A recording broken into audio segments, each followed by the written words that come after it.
Olá, está começando o Segurança em Foco, o programa da TV Mar, canal 25 da NET, que analisa a segurança pública e privada de Alagoas, do Brasil e do mundo.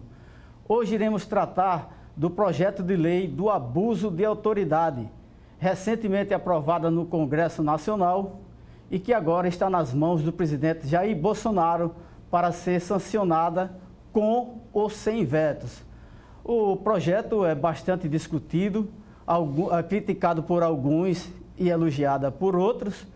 E para ampliar esse debate, trazemos aqui para os nossos estúdios e o nosso programa o Dr. Leonardo Moraes, advogado, professor, secretário-geral da OAB Alagoas, e o Dr. Igor Diego, delegado de Polícia Civil, vice-presidente da Associação dos Delegados de Alagoas, a ADEPOL. E você, não saia daí, porque o Segurança em Foco já está no ar.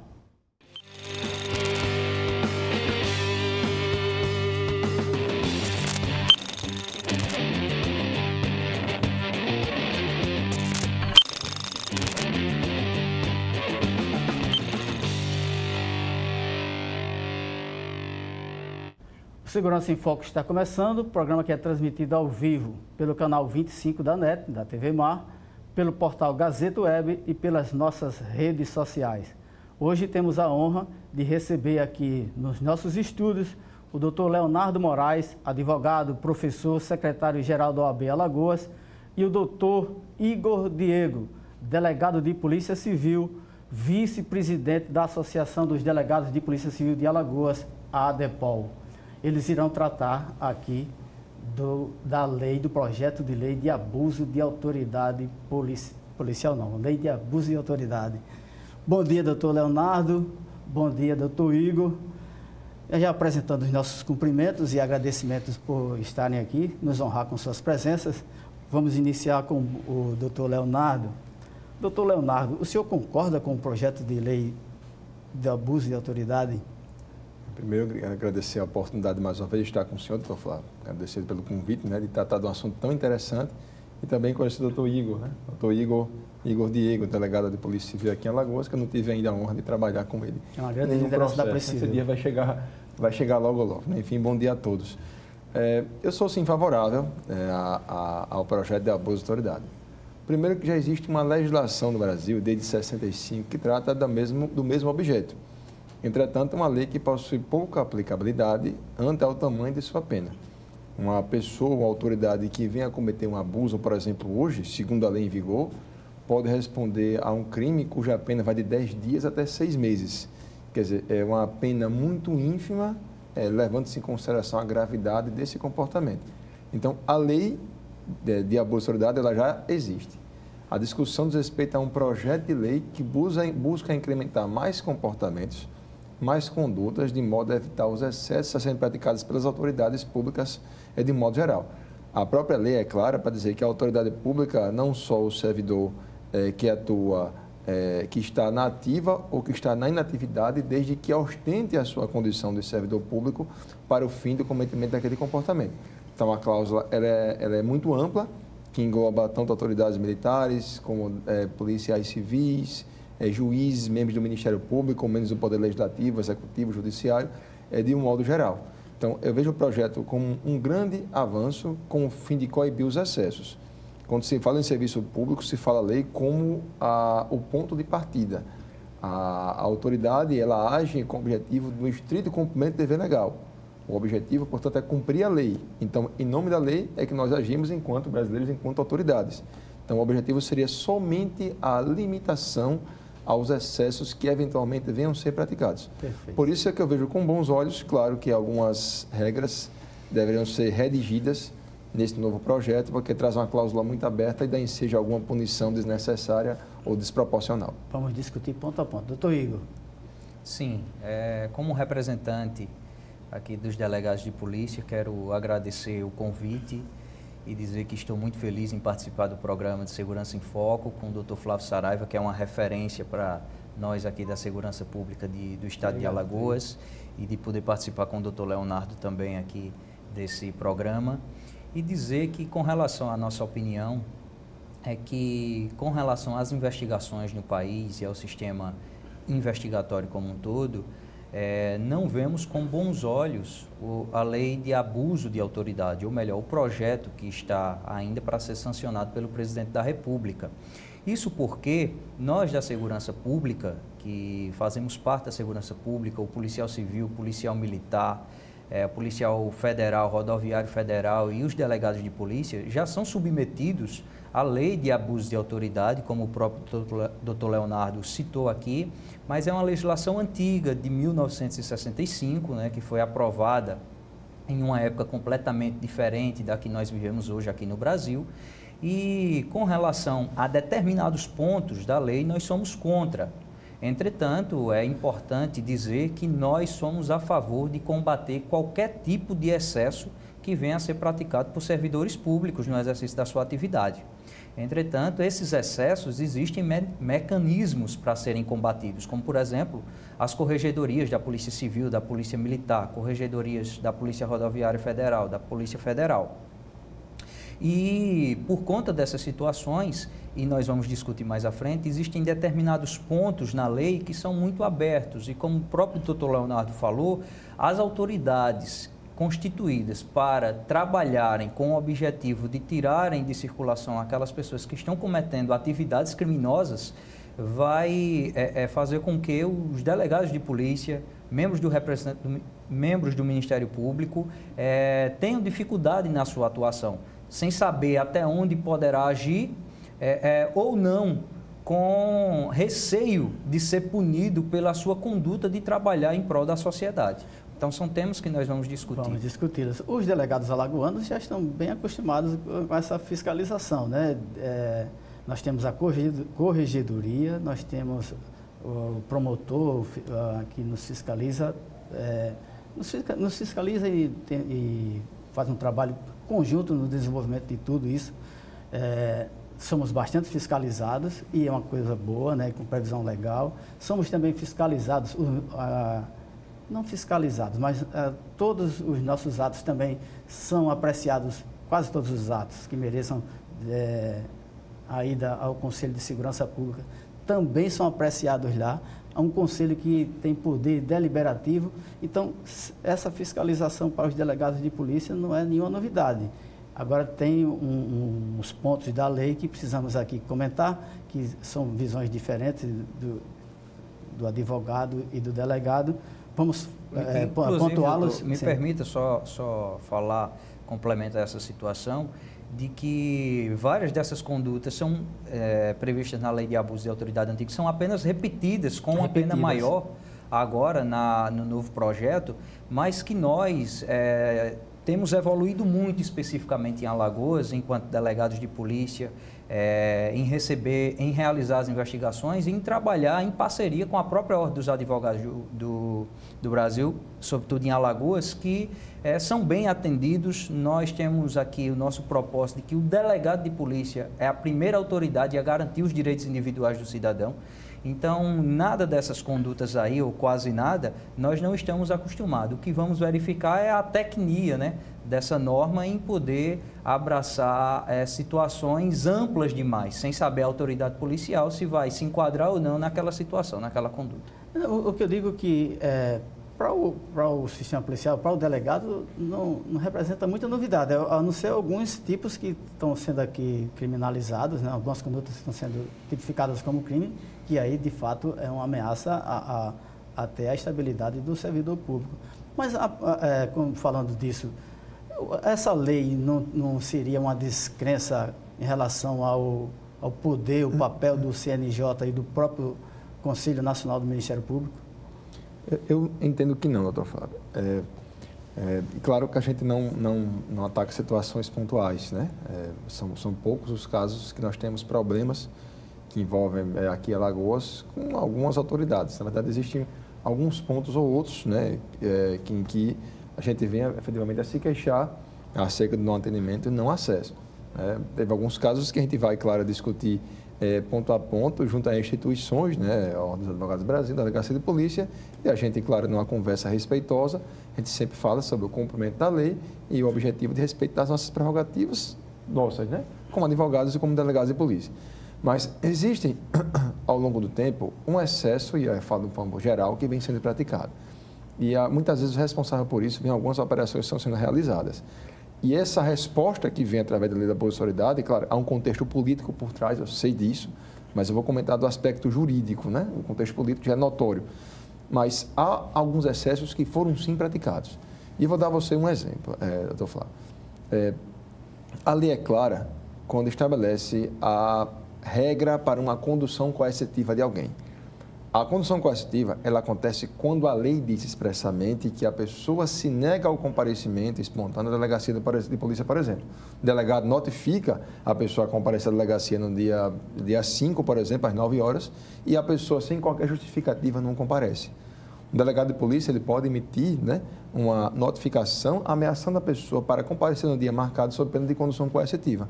Então, a lei é clara que só admite condução coercitiva quando a pessoa se ausenta de forma injustificada. Isso, infelizmente, para algumas operações, virou uma técnica de operação policial ao arrepio do que diz a legislação.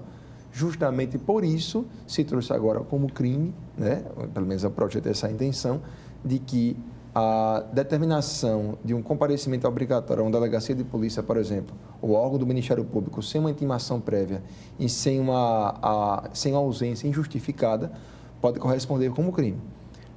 O uso, muitas vezes, abusivo das algemas. Eu não falo em uma situação de um policial militar prender alguém em flagrante, em um local que é conhecido como local perigoso, em que o policial vem algemar alguém, porque é possível que haja um fundado receio que justifique o uso de algemas. Eu não falo de um caso desse. Mas eu falo de um caso, por exemplo, como aconteceu com o médico Roger Abdelmaci. É um médico acusado de crimes bárbaros, de crimes injustificáveis, em pleno século XXI, você desrespeitar uma mulher enquanto mulher, se aproveitando de uma situação de fragilidade com o fim de cometer fraudes, violência sexual mediante fraude, é injustificável. Mas o médico foi passado no saguão do aeroporto com as mãos acorrentadas, com os pés acorrentados, e as correntes das mãos também são anexadas a um cinto que vem, como aconteceu também com o governador Sérgio Cabral. Então, o objetivo é justamente coibir os excessos. Não se pune a autoridade, mas somente os excessos que vêm eventualmente ser praticados, né? Então, são exemplos de algumas regras, de alguns crimes que estão sendo criados, alguns até reprodução expressa ou literal de uma súmula do Supremo Tribunal Federal, que é a súmula 11, que fala sobre o uso de algemas, com o fim de coibir excessos. O combate à corrupção, o combate ao crime é importante. Nunca a polícia trabalhou tanto quanto hoje, muitas operações, muitas apreensões. Só que, ao mesmo tempo que a gente trabalha com o fim de coibir o crime, a gente não pode fazer com que o objetivo de se combater a corrupção seja um pano de fundo para o cometimento de excessos. Mas evoluindo, né, o artigo 17, né, do projeto de lei, que disciplina o uso de algemas, que já está regulado pela súmula 11, né, do STF. Isso, súmula vinculante número 11, né? Qual a posição do senhor, doutor Igor? Com relação à primeira pergunta ou com relação às algemas? As algemas e também a primeira pergunta. Com relação ao discreto dos órgãos de fiscalização CNJ e Conselho Nacional do Ministério Público, eu creio que determinadas condutas previstas poderiam ficar no campo da penalidade administrativa e civil do servidor público e não criminalizá-la. É importante dizer que o direito penal ele serve como última ratio, como última razão, e não você ter um direito penal que deseje criminar todas as condutas consideradas ilícitas. Então, se o Conselho do Ministério Público tem atuado, se o CNJ tem atuado, inclusive de forma transparente, né? Com integrantes de vários poderes de indicação de membros pelo Congresso Nacional, de vários outros órgãos que se fazem presente, eu acho desnecessária determinadas condutas serem tipificadas como crime, uma vez que nós temos o sistema de correção ou de punição desses excessos na área administrativa e na área civil. E que tem agido bem, né? E que tem agido bem. Né? É importante dizer que os órgãos de fiscalização e controle têm evoluído bastante. No nosso tempo recente aqui do Brasil, né? E, claro, como toda instituição, precisa se aprimorar. Eu acho que até no caso da polícia tem agido com certo excesso. Policiais irem à corregedoria, responder administrativa, processo administrativo, sindicância, por ter sido conduzindo uma viatura ter quebrado, danificado um para-brisas, um pneu, enfim. Aí esses excessos, né, esses aqui não cabem. E excesso não cabe em lugar nenhum. Quanto ao uso de algema, doutor Igor? E quanto ao uso de algema, eu concordo com o doutor que já existe a súmula vinculante 11 do STF há algum tempo aí, que veio para disciplinar, justamente por se tratar de pessoas públicas que foram presas de crimes de repercussão e que se viu em determinadas situações um excesso. No entanto, nós temos que esclarecer, doutor, que aqui no Brasil, esse tipo de situação citado pelo doutor Leonardo são exceções, tendo em vista o volume de processos criminais e de investigações criminais que nós temos em todo o país, são pequenas exceções, né? São pequenas exceções. Evidentemente que algumas instituições às vezes pensam em mostrar para a sociedade que está realizando o trabalho e aí comete esses excessos, doutor. Concordo perfeitamente com o senhor. Porém, nós temos diversos tipos de investigação criminal. E nós temos aquele crime violento, de violência física ou grave ameaça ou violência presumida, né? Crimes brutais. Que provocam reações inesperadas. Que provocam reações e aí você vai prender dias depois ou meses depois ou até anos depois uma pessoa que cometeu esse tipo de delito pela expedição de um mandado de prisão, e aí você poderá ficar sujeito a dizer, mas naquele momento não era manifestamente necessário você entendeu que era o emprego do uso de algemas. Então isso deixa o servidor, doutor, entendeu? Muito vulnerável a esse tipo de situação. Por quê? Porque essa fundamentação nem sempre você consegue olhar para o suspeito e dizer se ele vai ameaçar a sua segurança ou não. É diferente numa situação, como o senhor falou, de flagrante delito, né? Porque flagrante está ali queimando, as partes estão alteradas, você vê a agressividade, você consegue perceber. Mas e prisões de crimes que são realizadas anos depois? Indivíduos perigosos, né? Ou que praticaram um crime de tráfico de droga, mas que hoje não estão praticando mais, mas praticaram, e você vai saber se aquele indivíduo vai ser perigoso ou não naquele momento, porque ele pode dizer, não, eu não preciso de algema, eu vou tranquilamente. E os agentes de segurança pública vão se sentir realmente confortável para conduzir aquele indivíduo sem algema, né? É uma decisão difícil. É uma decisão difícil. E se acontece uma tragédia na viatura, né? Na condução, um agente público vem a ser... E já ocorreu isso? Já ocorreu diversas vezes. Então, assim, é importante nós dizermos que, como falamos já, que o excesso existe, mas que são situações pontuais, e quando a gente coloca em uma lei situações pontuais, tem uma abrangência enorme. A gente não sabe, enquanto não houverem casos concretos, a repercussão efetiva dessa norma. Uma generalização impressionante, né? Exatamente. Então, esse é o perigo e é o que se combate. Já pensou o delegado de polícia, o agente de polícia, o policial militar que sai de casa para querer trabalhar pela sociedade, vai prender um traficante, um membro de organização criminosa que diz que não é necessário uma algema e depois se rebela contra o policial, se rebela contra a equipe, e aquele policial fica a mercê, porque se ele coloca algema, ele pode dizer, olha, estou cometendo crime de abuso de autoridade, vim trabalhar e vou sair como criminoso. Então, são pontos que na letra fria da lei não aparece, mas quando você vai para o dia a dia da prática, aí é muito complicado, e aí você vai ficar à mercê de interpretação dos advogados, do membro do Ministério Público e do Judiciário, que está lá só vendo o papel também, porque não tem aquela situação de perigo na frente dele. Então, assim, são coisas que a gente tem que ter muito cuidado, e por isso que eu falei inicialmente, doutor Flávio, que sou contra, em algumas partes da lei do projeto de lei, justamente por pegar situações pontuais e colocar como regra geral. Generalizar. Nós temos também o artigo anterior, que é o 16, que exige a identificação do policial que aborda o investigado no momento da prisão. Só voltando nesse tema do uso de algemas, que é um tema também importante, né? Eu estava até discutindo até com alguns amigos sobre algumas cláusulas que existem na lei. A gente sabe que, do ponto de vista da lei penal, há um princípio da legalidade. que não admite a imputação de expressões vagas, né? Então, essa expressão, por exemplo, quando manifestamente não houver resistência à prisão, né? Isso aqui sempre vai depender do caso concreto, né? Então, há uma duvidosa constitucionalidade acerca de uma expressão que pode caber interpretações diversas, né? Acho que o fim da lei, como disse, é nobre. Agora, nada impede que a gente venha aperfeiçoar alguma regra, sabendo que os excessos vão acontecer, são excessos pontuais. E eu contei casos, são conhecidos como... Tem casos que a gente não conhece, que aconteceram, como inúmeros casos em que se justificou, claro que a grande maioria, o uso de algemas. Sobre essa questão, Flávio, da identificação do policial, também é um pouco complicado, né? Por isso que eu favorável a ideia de surgimento de um novo projeto de lei, mas não significa a admissão de todas as suas regras. Tem regras aqui que eu realmente percebo que há uma zona cinzenta muito grande e que pode provocar não só insegurança para os órgãos de persecução penal, como, sobretudo, uma insegurança jurídica, que acho que é a pior parte que existe. Mas há policiais que fazem investigações, como balaclava, por exemplo, né? E acontece o uso dessa máscara com o objetivo de não ser identificado. Então, o risco também é a sua própria integridade física, né?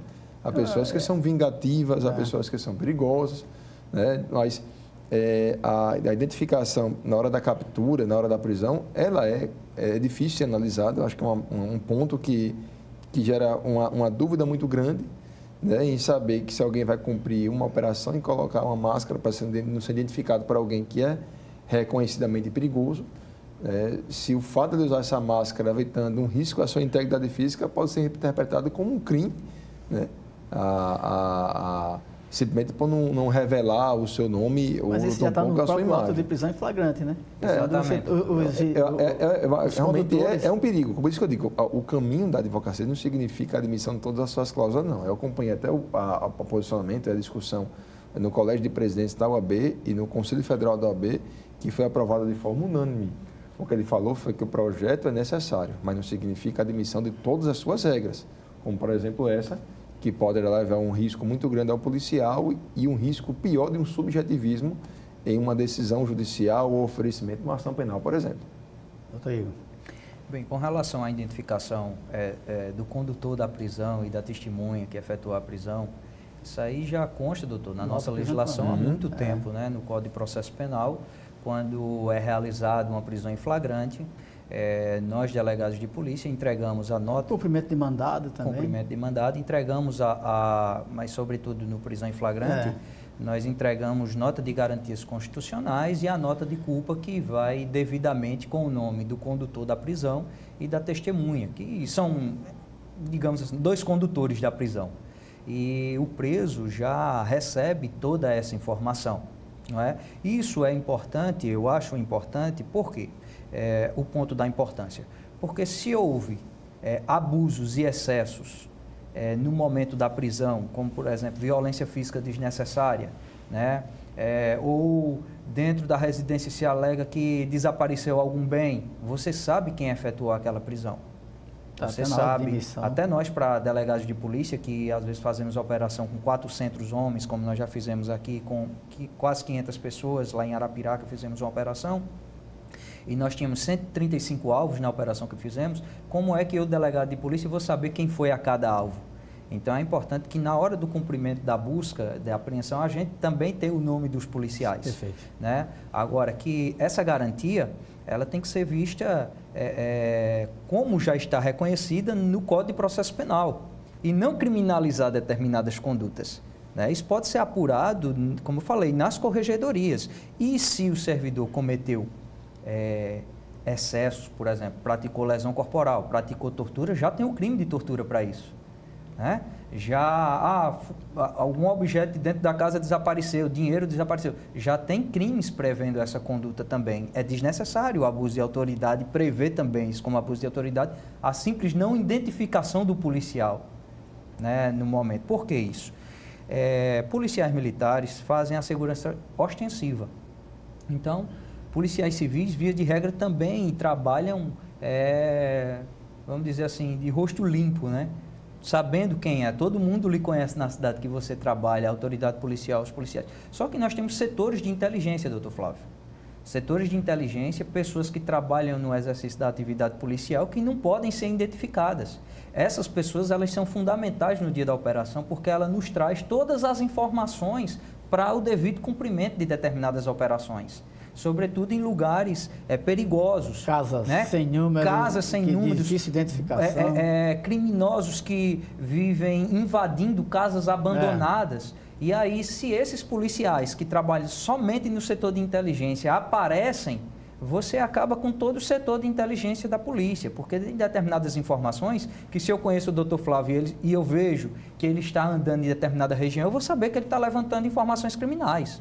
Então, é importante, nós percebemos que em determinadas atividades é importante a não identificação do policial. Porém, doutor Leonardo, me permita dizer que toda vez que é cumprido um mandado de busca e apreensão ou um mandado de prisão, ainda que tenha policiais de balaclava lá participando da operação, quem efetivamente participou e deu cumprimento à delegacia tem o nome dele na delegacia, tá certo? E quem cumpriu o mandado de prisão, ainda que esteja gente lá, policial de balaclava, o condutor da prisão aparece como a pessoa que efetuou a prisão do suspeito. Então, assim, essa é a situação, doutor, que acontece. Vamos ao só para acrescentar, doutor Flávio, dessas considerações, claro que eu falei, claro, cumprimento de mandado de busca e apreensão, numa prisão.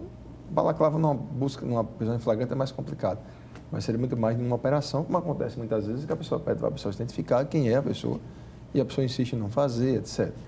Mas, claro, do ponto de vista do interrogatório policial, né, da pessoa que é o escrivão da polícia, que é o delegado da polícia, não se identificar como tal, seria algo até difícil de se aceitar. Agora, a necessidade de se transformar em crime também é algo discutível pela questão da intervenção mínima. Mas eu queria só ressaltar logo as considerações iniciais que foram feitas pelo próprio projeto de lei, que é o artigo 1º, parágrafo 1º. Esse é fantástico. Que deixa bem claro o seguinte, que as condutas que a lei descreve só serão crimes quando tiver a finalidade específica de prejudicar outra pessoa, de beneficiar a si mesmo ou a terceira pessoa, por mero capricho ou satisfação pessoal. Ou ainda por mero capricho. O que é isso? Isso. Mero capricho seria, interpretando isso aqui, seria, pessoal, não vou dizer a você quem eu sou não, porque eu não quero dizer. Né? Tá bom, não vou... É uma expressão até a técnica, né? Mero capricho é uma expressão do mundo, a expressão até meio que vulgar, para um termo jurídico. Mero mas seria simplesmente, eu digo, eu não vou dizer você quem eu sou, porque eu não tenho obrigação nenhuma de lhe falar. Seria mais ou menos isso como acontece, como já aconteceu em alguns casos, né?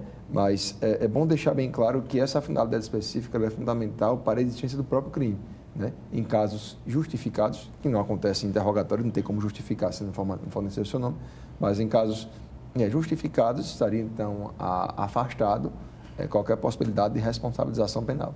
Doutor, só com relação ao mero capricho. Ao mero capricho, é importante dizer que é um conceito jurídico indeterminado, doutor, né? Que a gente não sabe o que é mero capricho. O doutor citou um exemplo aqui, mas no dia a dia poderão acontecer diversas situações que o doutor pode olhar e dizer, olha, delegado, é abuso de autoridade porque é mero capricho. Isso foi capricho. Não é verdade, doutor? Mero capricho. E outra situação, é uma inovação na legislação do país, essa expressão mero capricho, né? Não existe nenhuma outra legislação no país essa situação de mero capricho. Eu vejo isso como uma falta de cuidado em querer se legislar sobre determinados temas, porque diversas pessoas com conhecimento técnico e jurídico que os parlamentares têm como assessores, e você deixar passar determinadas expressões vulgares para ser colocado na legislação de um país, eu acho uma falta de cuidado e de respeito com a própria sociedade. Mas pode ter sido um jabuti, né, como eles chamam, alguém que faz um enxerto desse na lei. Essa generalização se estende também para o artigo 9º, doutor Leonardo. O senhor está com ele aí? Estou com ele aqui. Que proíbe decretar a prisão em manifesta desconformidade com as hipóteses legais. O que é manifesta desconformidade? Pronto, também é uma cláusula muito aberta, manifesta desconformidade, né? Se for uma desconformidade não manifesta, está valendo. Não haveria o crime. Claro que também só para a partir dessa parte inicial que a própria legislação traz, ela também deixa bem clara no artigo 1º, parágrafo 2º, que a dúvida acerca da interpretação de uma legislação, a divergência na interpretação para análise da lei de fatos também não corresponde por si só ao crime de abuso de autoridade. Não acabaria direito, né? Isso.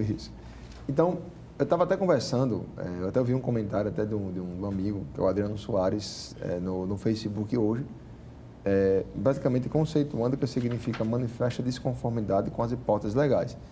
Seria um caso de uma prisão preventiva que não se encaixa em nenhuma das hipóteses do artigo 312 do Código de Processo Penal, nos seus 4 incisos, né? Então, agora, claro, conveniência da instrução processual penal, né, risco de fuga, isso dá para observar, sim, de acordo com o caso concreto. Mas eu acho que o fundamento importante para a análise, de acordo com o artigo 9º, é a prisão preventiva com base na garantia da ordem pública.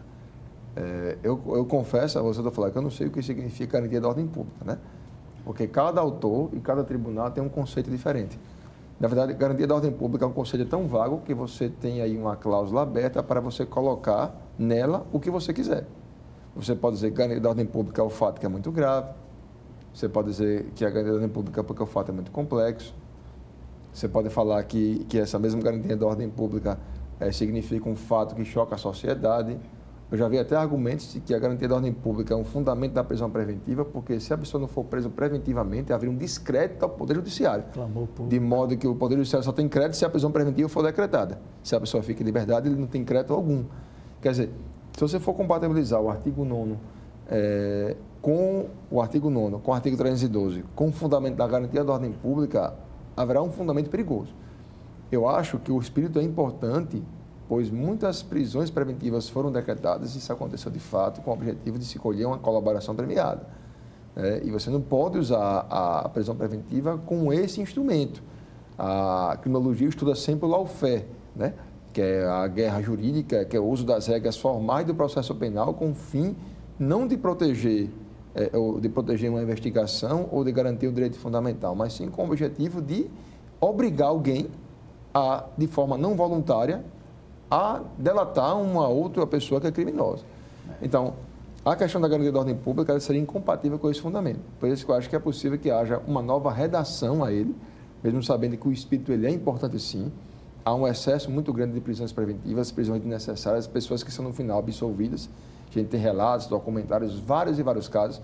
Eu te digo até, doutor Flávio, que do ponto de vista do número de prisões preventivas e processos criminais aqui em Alagoas, no júri é até maior.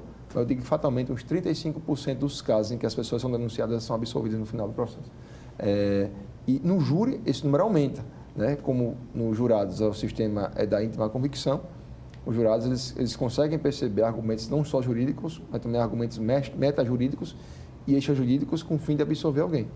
Então, há muitas prisões preventivas que são desnecessárias, por isso que essa regra ela é importante.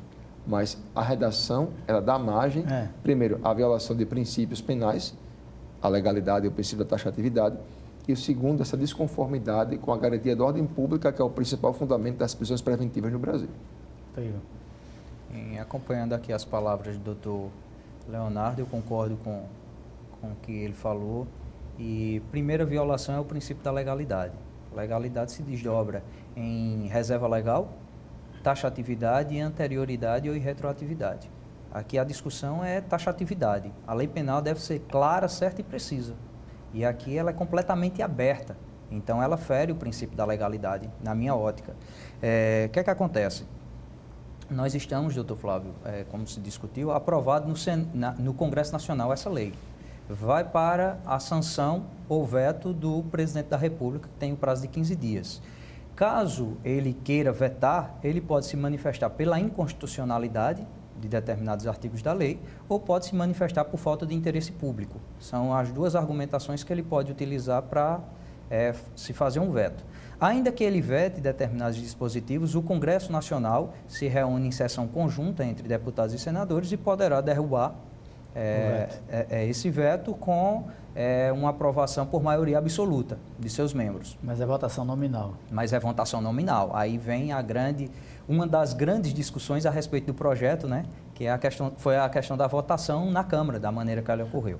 Mas, ainda que a lei seja aprovada na sua íntegra e publicada, promulgada e publicada, diversas associações de magistrados, de Ministério Público, de delegados de polícia, enfim, diversas associações já manifestaram que irão ao STF questionar a constitucionalidade dessa lei. E aí o STF ele vai analisar ponto por ponto dessas expressões abertas, porque eu acho que a discussão da inconstitucionalidade ou não está justamente nos tipos abertos, né? Porque o Congresso Nacional ele tem independência para criminalizar as condutas que ele achar necessária, porém, desde que respeite o princípio da legalidade. E o STF vai ter a oportunidade de verificar, como o senhor citou aí, o artigo 9º, em manifesta desconformidade com as hipóteses legais, né? Até mesmo porque nós temos lá no Código de Processo Penal diversas situações que cabem à prisão preventiva. E como o doutor falou, nós temos uma cláusula aberta da proteção ou garantia da ordem pública. O fato é que existem outras alternativas também, por exemplo, em situações que a pena é muito baixa, como um crime de ameaça, por exemplo, praticados em âmbito de violência doméstica, né? E a garantia da ordem pública para aquela mulher que está sendo ameaçada e que o indivíduo mora na casa dela, não quer sair da casa dela, o Poder Judiciário já aplicou medidas protetivas de urgência, ele já desrespeitou. Então, assim, tem determinadas situações que poderia não caber a prisão preventiva, poderia não caber, dependendo da interpretação que se é dada. Eu fui advogado durante 4 anos, doutor, e é claro que os interesses do nosso cliente vêm em primeiro lugar. E nós buscamos, se ele é culpado ou não, que ele responda sempre o processo em liberdade, né? Então, nós temos esse lado da advocacia, de proteção dos direitos individuais, e também temos o lado de proteção da sociedade. Então, eu acho que assim, os direitos individuais, as garantias individuais devem ser extremamente respeitadas. Agora, a sociedade, o coletivo deve prevalecer quando houver um choque de conflitos. Essa é a minha opinião. Vamos ao artigo 20, doutor Leonardo, que criminaliza o impedimento sem justa causa à entrevista pessoal e reservada entre preso e advogado. Eu até falei antes de começar que se a lei fosse vetada e fosse mantido esse artigo, já seria uma grande vitória, né? O próprio Estatuto da Advocacia ele determina que o advogado tem direito, né, a uma entrevista pessoal reservada com o seu cliente, né? Justamente por uma ramificação do direito de defesa. Quem é acusado pela prática de um crime, quem é investigado, quem é réu, ele tem direito a uma defesa, um acompanhamento então, por seu advogado. Então, o advogado representa o próprio direito de defesa, sendo aquele representante legal da pessoa que está sendo acusada. É uma grandiosa vitória, haja vista casos que acontecem, inclusive aqui em Alagoas, dessa negativa de conversa com aquele que se encontra custodiado. Eu estava vindo para cá, doutor Flávio, mais ou menos umas 9h15 da manhã, quando me ligou um colega, reclamando que um determinado órgão X, né, seria em um dos estabelecimentos prisionais, ele não conseguiu acesso ao seu cliente que se encontrava preso, cuja audiência vai acontecer já na próxima quarta-feira. Então, ele queria conversar com o cliente hoje, né, para prepará-lo para uma audiência. Esse direito ele foi negado. Ele já estando expresso em uma legislação federal, esse direito foi negado. Com o projeto de lei, esse direito negado seria um crime de abuso de autoridade, já que não havia justa causa para que esse impedimento acontecesse. Hoje, doutor Flávio, em relação a esse direito mínimo, são muitos relatos de colegas que não conseguem essa garantia, que é uma garantia mínima. Uma garantia civilizatória para quem consiga se defender. Você admitir que alguém tem uma defesa por um advogado, sem que o advogado tenha um contato com o seu cliente, é difícil. E há várias ramificações com isso também. Em presídios federais, por exemplo, os mais novos, eles determinam que você converse com o cliente no presídio através de um aparelho telefônico. Só que isso essa conversa que é anterior, o conteúdo ele pode ser violado. A gente não tem essa garantia. Por isso que a gente gostaria que a conversa fosse feita frente a frente, como acontece no americano. Se conversa por telefone, mas quando você existe uma outra sala que você pode conversar com o seu cliente frente a frente. E também antes de começar a audiência, né? Você tem a oportunidade de conversar com ele. As audiências por videoconferência, elas trazem algum empecilho para que isso aconteça. Uma vez que aquele que é acusado se encontra em outro local físico, não aquele. Mas permite que você faça ligações, né? Seria interessante se você conseguisse conversar com uma tela, com ele, reservadamente, para que você venha garantir esse direito. Eu acho que esse aqui é um passo fundamental para a preservação do direito de defesa. Falou o secretário-geral. Doutor Igor, vamos para um ponto que interessa muito à polícia, o artigo 22. Doutor Flávio, me permita só fazer uma pequena observação sobre isso, porque Nós, delegados de polícia, doutor, nos preocupamos demais com essa situação aqui, por incrível que pareça. Por quê? Porque o primeiro lugar que uma pessoa fica presa é na delegacia de polícia. Após uma prisão em flagrante, que terminou 10 horas da manhã, 11 horas da manhã, na parte da tarde, mas aí chega um colega advogado, 10, 11 horas da noite, e impõe para o agente, o único agente que está na delegacia, que tem direito à entrevista pessoal e reservada com o cliente dele. Não. Entenda? Aí o policial justifica que naquele momento não tem como atender o nobre delegado, que ele viesse na parte da manhã. Ele diz, não, mas minha prerrogativa tem que ser garantida, ainda que se justifique. Então, assim, mesmo com muitas justificativas, a gente vê essa discussão de que o direito foi violado, entendeu? Nós temos um número muito pequeno de agentes penitenciários. Exato. E de agentes de polícia que cuidam de diversos presos. E a segurança deles é em primeiro lugar. O direito deve ser extremamente garantido, mas desde que o Estado, aí é onde desde que o Estado dê condições para esse atendimento. Condições. Agora, se o Estado não dá condições, o servidor público não pode ficar vulnerável de responder um crime pela falta de condições que o Estado não dá. Então, por isso que são coisas muito abertas que dá interpretação de tudo. Porque o doutor poderia dizer, mas eu ia com ele, o meu cliente não ia fazer nada. Ele pode justificar isso, não pode, doutor? Pode. Não pode justificar isso? Mas e aí, na prática, o agente é obrigado a fazer isso? Então, assim, é polêmico isso, bastante. Por isso que a lei, ela até sabe, nesse dia, quando colocou sem justa causa. Sem justa causa. Mas aí é uma expressão aberta, né? O que seria essa justa causa para o caso concreto? Mas é uma expressão que a gente está até acostumado na própria legislação, né? Mas, por exemplo... justificativas. Por exemplo, claro que chegar às 11 da noite, claro que é um fato diferente, levando-se em conta mas é frequente. A quantidade de pessoas que estão presas. A gente tem até, claro, vamos ter muito a conversar com os delegados de polícia, claro. Até uma proposta, inclusive tem até uma sala da OAB, né, da delegacia de polícia, né? Algumas não têm estrutura para isso, realmente é um modelo antigo se aplicar no dia de hoje. Nas CISPs a gente está tentando, nem todas têm, doutor. Tem que ter um espaço. E aqui no CODE também já houve conversas, né, com a própria presidente da OAB, a doutora Marinela, na época, onde se negociou essa estrutura, né? Mas é o próprio Estado que tem que dar essa estrutura, né? Isso. A OAB até se colocou à disposição para ajudar, eu não sei exatamente os termos. Geralmente o acordo é que o Estado ele fornece o espaço físico e a OAB ela vai estruturar. Aí, doutor, vem outra situação, por exemplo, tem delegacias que ainda que tivesse essa sala reservada, só tem um agente. Deixa eu interromper vocês. Vocês têm muito conteúdo para explorar aqui na Não, é importante. Importante deixar só clara a situação, né? Para não dizer que a polícia sempre que cesseia esse direito. Não vou perder a oportunidade de explorar vocês.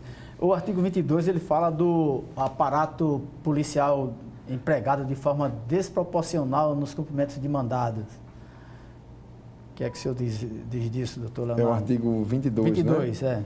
Que é invadir imóvel alheio, etc., sem determinação judicial. Fazer mandado de busca e às vezes apenas um conduzido e você tem um aparato estabelece, né? O Supremo Tribunal Federal ele deu algumas decisões que deixam bem claro, doutor Flávio, acerca da possibilidade de se invadir a casa de alguém com o objetivo de cumprir um mandado de busca e apreensão ou de se cumprir um mandado de prisão preventiva ou a prisão em flagrante, né?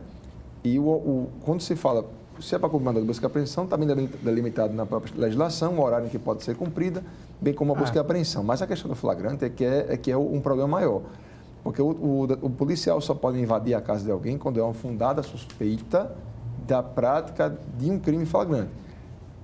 E isso só pode ser observado de acordo com as circunstâncias do caso concreto. E claro que aqui é do cumprimento de mandado, né? Isso.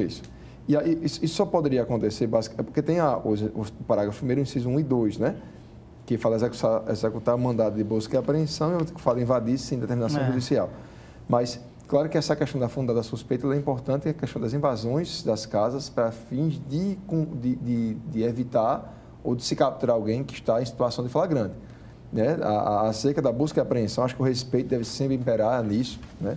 A busca e apreensão é feita em horários que a própria lei estabelece, né? Aqui até a lei ela trouxe até um diferencial, que ela falou no parágrafo 1º, inciso 3º, que seria cumprir mandado de busca e apreensão após as 21 horas e antes das 5 da manhã. Ela trouxe até aqui, na verdade, um novo marco temporal para cumprir mandado. Que não é mais até 18 horas. Já é noite. Né? Então, eu acho que o pessoal não teve uma atenção devida acerca dessa, já é noite, né? dessa redação. Né? Mas só no inciso segundo, até coloquei aqui um exemplo, é de que, claro, cumprir mandado de busca e apreensão é uma atividade muito cuidadosa, né? Com o objetivo é preservar a própria investigação. Você garante os direitos mínimos daquele que é acusado, mas o objetivo seria preservar a investigação, o material probatório, cumpre, né, também a cadeia de custódia, mas teve uma situação que ele fala de cumprir o mandado de forma ostensiva e desproporcional. Eu já vi casos, inclusive, de quando se cumpre mandado de busca e apreensão, que existem vídeos que são colocados, vídeos com animações, drones que vão acima da casa da pessoa, não confia em garantir a segurança, mas sim de ser veiculado à sociedade um vídeo mostrando como aquele mandado de busca e apreensão foi cumprido, de modo que os órgãos de persecução penal se encontram trabalhando. Eu acho que nesse ponto seria algo muito ostensivo e desproporcional, que pode eventualmente até, quando fala aqui, expor o investigado a situação de vexame ou uma mega exposição da sua imagem sem necessidade. Mais uma vez, doutor, aqui eu faço uma divisão entre crimes não violentos, financeiros, tributários e crimes de pessoas violentas.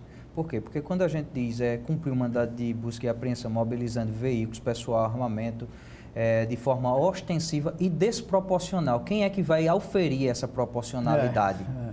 Né? Quem é que vai auferir essa proporcionalidade? Possivelmente o alvo. Sim, possivelmente o alvo e os advogados, né? E os órgãos de controle. Então, é mais uma vulnerabilidade aqui do servidor público, mais uma vulnerabilidade. Repito, como o doutor falou, crimes tributários financeiros que você sabe que não há uma violência real, poderá haver uma arma de fogo, mas não é uma coisa completamente esperada, então não se justifica todas as coisas, mas determinado, se você vai cumprir alvos, que, como já falei, de membro de organização criminosa, e ele considerar que aquilo foi desproporcional para ele, porque ele é uma pessoa que detém o poder político ou o poder econômico, né? Consegue pagar excelentes advogados, vai ficar o servidor público, mais uma vez, à mercê de interpretação aqui de questões de hermenêutica, se é proporcional ou desproporcional. E até a quantidade de veículos e pessoas é uma atividade discricionária do investigador. Exatamente. Se eu acho que tem que haver 20 carros ou 100 homens, eu de acordo com a análise que eu fiz daquela investigação, é que eu vou saber o número legal, né?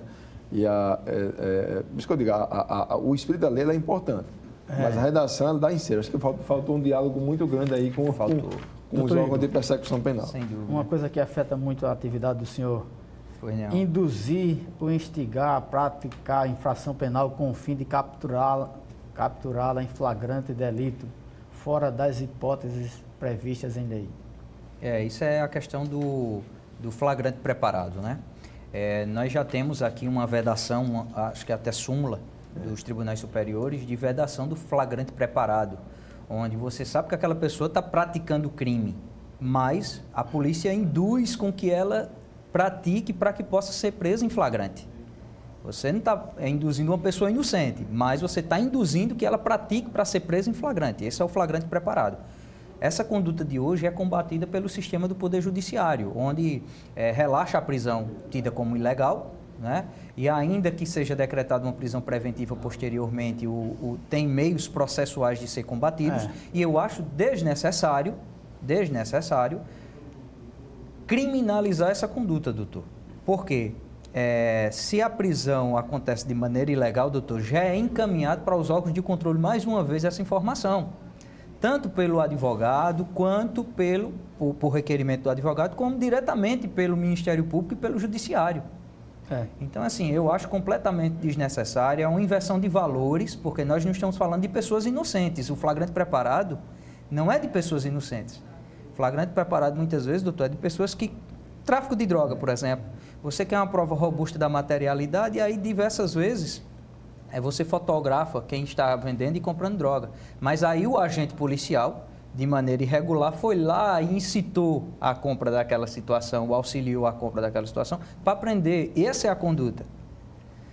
E aí criminalizar essa conduta eu acho assim desproporcional, mas é uma nova realidade aí que foi trazida pela situação, embora a gente dizer que isso enfraquece, doutor, a produção de prova muitas vezes, porque a polícia ela não vai mais trabalhar com coisas que acha duvidosa, né? O sistema investigatório, se o agente de investigação não tiver certeza que aquilo está claro na lei, ele vai deixar de fazer. Por isso que o sistema acusatório como um todo, sistema acusatório não, investigatório, vê com maus olhos determinados aspectos da lei de abuso de autoridade, porque sem dúvida, doutor, vai enfraquecer. Porque nós teremos situações em que não saberemos se podemos avançar ou não. E se a gente deixar de apurar, vai ser um criminoso que vai ficar solto na sociedade. E a sociedade vai ser punida. Quem vai ser punido é a sociedade. Tem uma questão acerca da prática do crime que diz respeito à voluntariedade, né? Se a pessoa ele é um criminoso e está em situação de flagrância, ele não precisa preparar o flagrante para que prenda alguém preventivamente. Exato. Se a pessoa tem drogas em casa, existe informação para isso. Há uma fundada suspeita, você simplesmente se autorizado até invadir a casa da pessoa para levá-la em flagrante, se lá se encontrou drogas. Agora, você mesmo sabendo que o flagrante está presente, que a voluntariedade também está presente, e você induz alguém a, naquele momento, a entregar droga a pretexto de cometer um crime, eu acho que nesse caso seria, acho que a nossa primeira divergência, né? Se necessário, sim, a sua criminalização. Eu acho que a súmula 147 do Supremo Tribunal Federal, que deixa bem claro que essa prisão seria nula, até enquadra como um crime impossível, né? Porque você afeta justamente a voluntariedade, que é o elemento que compõe a conduta, que faz parte do fato típico. Então, seria um ponto de divergência, eu acho que é um fato grave sim, até porque se há flagrante, poderia ser feita a prisão. O importante, doutor, dizer é porque existem situações e situações, doutor. Só um instantinho, doutor, por favor, desculpa. Nós temos 2 minutos, um minuto para o senhor, 1 minuto para o senhor, que a direção já está aí nos... Certo. Para as considerações finais, para alguma coisa que a gente não discutiu aqui. Pena, né, que o tempo passa muito rápido. Doutor Igor. Bem, o que nós vemos aqui é um acréscimo da pena, né, da lei de abuso do projeto, que prevê penas aí maiores, de 4 anos, né, doutor? Varia também a situação, porque nós saímos de um patamar de 10 dias a 6 meses de detenção e agora nós temos uma pena até, salvo engano, a pena mais alta aqui são 4 anos. 4 anos de pena de detenção. É importante dizer que aqui se aplica vários institutos processuais penais, como, por exemplo, suspensão condicional da pena, porque a pena mínima é 1 ano, né? E também é só detenção, o que o máximo de cumprimento da pena é com regime semiaberto, né? No caso de, ninguém vai para fechado. Exatamente. Então, assim, é uma evolução. É importante dizermos que a lei de abuso de autoridade ser atualizada é muito importante para a sociedade, doutor. O que se discute é a maneira como ela foi feita, o momento em que ela foi feita e os termos indeterminados que foram colocados nela, né? Então, essa situação deve ser revista. Estamos aguardando com ansiedade o pronunciamento do presidente Jair Bolsonaro e o que é que o ministro Moro vai interferir nessa situação também, aí os próximos capítulos. São esses pontos que a gente discutiu aqui que ele sugeriu o veto. Doutor Leonardo. Então, o espírito da lei ele é importante ao momento em que vivemos hoje, né? É importante sim o combate ao crime, o combate à corrupção, o combate a um sistema que é feito em que as pessoas conseguem vantagens indevidas através do pisoteamento das pessoas mais vulneráveis. Só que o cumprimento, o objetivo de combate à corrupção nunca poderá admitir a prática de excessos. Eu já vi até comentários de amigos para dizer que os excessos foram praticados porque deveriam ter sido praticados. Porque se não fossem eles, grandes organizações criminosas não seriam jamais ser descobertas. Então, não pode jamais admitir que o Estado, com o objetivo de se coibir o crime, ele também se torne um criminoso para aquele crime, especialmente que ele cometeu. Então, o espírito seria justamente esse, né? O momento é difícil, as redes sociais estão aí para nos desinformar o tempo todo, né? E a discussão ela é sempre salutar. Claro que o processo deve ser sim aperfeiçoado, o espírito é bom, algumas redações são abertas, violam princípios fundamentais, mas eu acho que é um grande sim avanço à sociedade a aprovação de um projeto parcialmente, não integralmente. Bem, eu agradeço demais a presença dos senhores cada dia nesse programa eu aprendo mais. E o nosso telespectador, né, que aproveita dos conhecimentos dos dois grandes profissionais. Obrigado. Bem, o Segurança em Foco está terminando, o programa que será reapresentado em horários alternativos aqui mesmo no canal 25 da NET, da TV Mar, e após as 16 horas já está disponível na nossa página no YouTube. Até a próxima.